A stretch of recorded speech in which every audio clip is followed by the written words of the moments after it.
Hello and welcome to Food for Thought. Mark Lockridge here, pastor of New Life Fellowship in Letterkenny and Milford Reformed Presbyterian Church. It's great to have you with us. The Olympic Games begin this weekend. What a feast of sport. 10,714 athletes from 206 countries take part in 329 events over a total of 32 sports. What's not to like about that? I've loved the Olympic Games since I was a boy. Mainly the athletics and swimming, but to be honest, just about any sporting event grabs my interest. Classic moments are engraved in my memory. Perhaps the earliest is Alan Wells winning the 100 metres in Moscow in 1980. Up there as well, Ben Johnson disqualified also in the 100 metres in 1988. And Eric the Eel Musambani in the swimming pool in Sydney in 2000. I could keep going.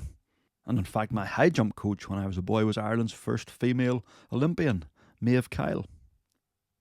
But my all-time favourite Olympic moment was one I didn't see. It happened exactly 100 years ago this year, also at the Paris Olympics. Eric Liddell was a Scottish sprinter who was favourite to take the gold medal in the 100 metres. Perhaps you've seen the film Chariots of Fire that was made about it. Liddell was a shy, self-effacing boy who found his solace in sport. He was blisteringly quick on the rugby pitch and the athletics track, and he was picked to represent Scotland on 7 occasions at rugby before he chose to focus on his athletics. He was a man of great gentleness and sportsmanship and integrity, known for shaking hands with each competitor before the race, lending them his trowel so they could dig the holes for their feet, primitive starting blocks, and even giving his blazer to another competitor when he was standing there shivering in the cold. Having won titles at national level, Liddell was selected to run for the British team in the 1924 Olympics. But before going to Paris, he learned that the heats for the 100 metres were on a Sunday.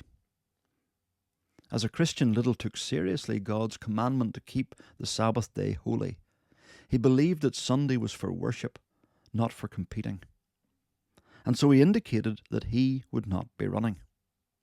Colossal pressure was brought to bear by the bigwigs in the British Olympic Association, calling on him to do his part for king and country. The press also piled on. They labelled him a traitor and of having his priorities completely wrong. But Liddell would not be shaken. Even when one Olympic Committee member told him that the continental Sabbath ended at noon, Liddell replied, "Well, mine lasts all day." For Eric Liddell, Jesus meant far more to him than gold medals, honour and prestige. His Saviour had faced greater opposition on the way to the cross to die for him, so Liddell wasn't going to let a little pressure push him to back down and dishonour his Saviour. Instead, he entered for the 400 metres, an event that's so different from the 100 that few athletes run both even today. And in the build-up to the Olympic Games, and in the heats, other athletes broke the world record no less than 3 times. Liddell wasn't even given a chance against them. But as he left his hotel for the final, one of the British team masseurs pressed a folded note into his hand. It read, it says in the old book, "Him that honours me, I will honour." Here was an encouraging reminder of God's faithfulness.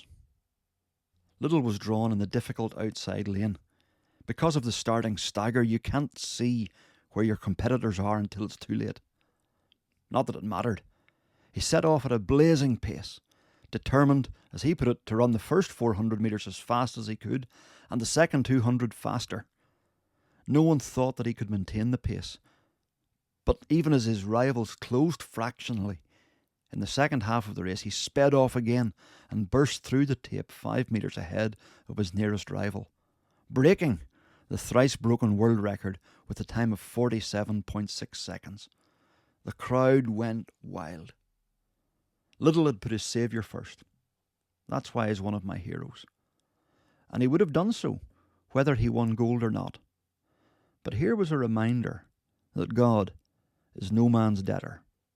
Those who entrust themselves to him and follow him will not ultimately lose out.